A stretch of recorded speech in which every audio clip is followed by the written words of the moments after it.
is a look at First News. It's fair, it's accurate, you get the damn truth. World leaders are urging Israel not to retaliate after they were attacked from another country that used hundreds of drones, ballistic missiles, and cruise missiles, though other world leaders are saying, don't retaliate. Oh, hell no. Let other countries attack you. What would we do, folks, if countries sent missiles into our country, drones and stuff, and attacked our country? Well, we won't do anything.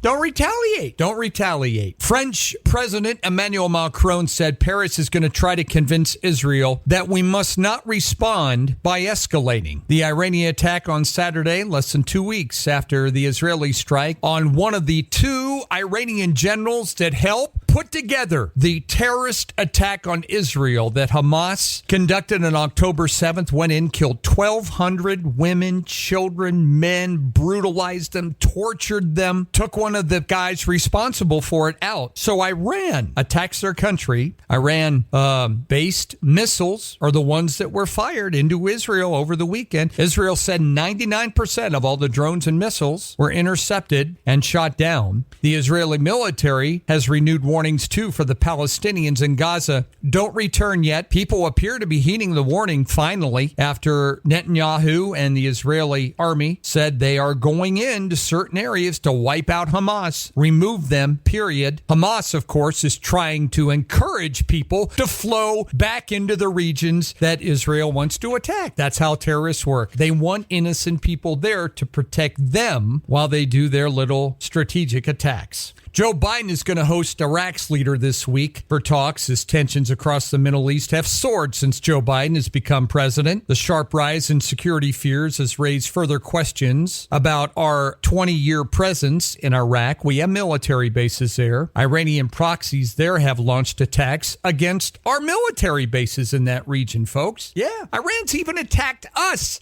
our bases, our military ships. They're attacking us. Do nothing. Do nothing. Let them go. Monday's meeting between Biden and the Iraqi prime minister will include a discussion on regional stability and future U.S. troop deployments there. He'll also talk about energy issues. I'm sure Biden will bring up global warming and oil while tensions around the world are heightened. By the way, French President Macron said the opening ceremony for the Paris Olympics planned on a river should be shifted so security can be put in place. The threat right now is deemed too high. Spoke to French media today. Said France's law enforcement forces will be mobilized at an exceptional level for that event. There are plan Bs and Cs. Macron said organizers could consider some different options, reducing the itinerary of the parade and ceremonies for the opening of the Olympics. The rural city out there in Grants Pass in southern Oregon has become the unlikely face of the nation's homelessness crisis. Right now, they have a case over camping laws that will go to the Supreme Court. The case has broad implications on cities around the country, including whether they have the right to fine or jail people if they camp and loiter on public streets. Since 2020, court orders have barred Grants Pass from enforcing their anti-camping laws. Now the city wants justices to review the rulings, said it's prevented them from addressing the city's homelessness. Rights groups said people should not be punished for lack of housing. The justices are scheduled to hear the case coming up on April the 22nd. Bird flu outbreak in some U.S. dairy cows spread to a couple herds. Comes weeks after the nation's largest egg producer found the virus in his chickens. Health officials continue to stress that the risk to the public is very low and the U.S. food supply is safe. Does it look to you by looking at Americans that our food supply is not safe, folks? Just take a look around. Commercial milk remains safe because of pasteurization, which is a high heat treatment. It kills all the bacteria and viruses in milk anyway. Limited information on possible transmission too, prompting officials to warn consumers about the known risk of consuming raw milk if you still do that. But bird flu is spreading. It spreads rapidly to some of the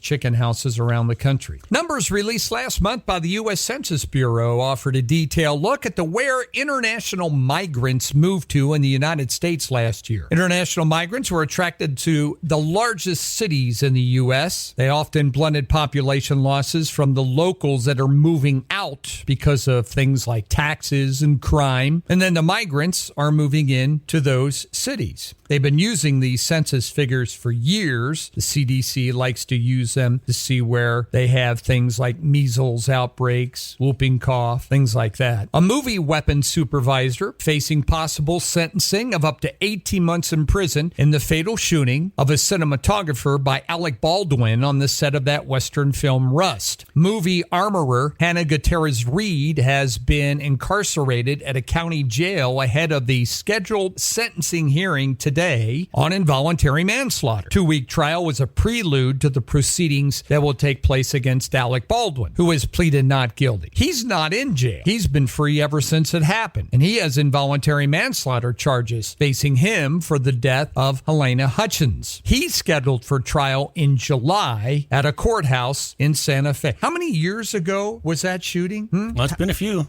And he still has not had his trial. No. Trump has to have his within 36 hours every time they bring an indictment up against him. Alec Baldwin still has not had his trial yet. Today is tax day. The IRS is promoting their customer service improvements that the agency rolled out after they got tens of billions of dollars of funding through the Democrats' Inflation Reduction Act. They cut phone wait times, documents. You can use the Where's My Refund tool to show details in plain language that may help you. Part is meant to quickly normalize and make more efficient the IRS's taking of your hard-working dollars. Republicans have threatened to cut that agency, including the 87,000 new armed IRS agents that are probably there to make it easier for you to do your taxes.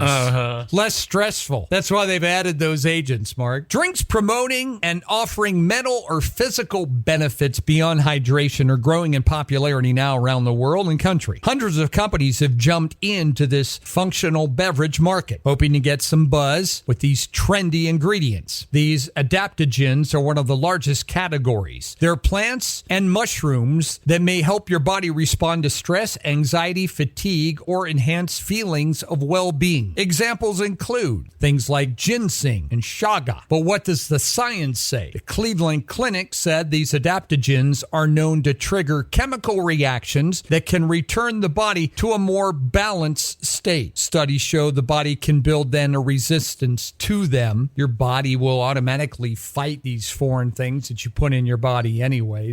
But right now they're seeing a big market, and that market is expanding. Speaking of markets, global stocks are mixed today. Worries about the tensions in the Middle East. U.S. futures and oil prices actually fell. Asia today down a little bit. The Nikkei down so far this morning. A barrel of U.S. oil on Friday declined to $84.69 a barrel. The Dow last week, S&P 500 sank 1.5%, closed out its worst week since October. The Dow dropped 1.2%. NASDAQ fell 1.6%, and that's a big loss for NASDAQ on Friday. And if you went to the movies over the weekend, Alex Garland's provocative Civil War was the #1 movie at the box office, earned $25.7 million in ticket sales. Next, Godzilla vs. Kong, The New Empire, $15.5 million. Ghostbusters Frozen Empire, #3. Kung Fu Panda 4 at #4. Dune Part 2 at #5. Monkey Man at #6.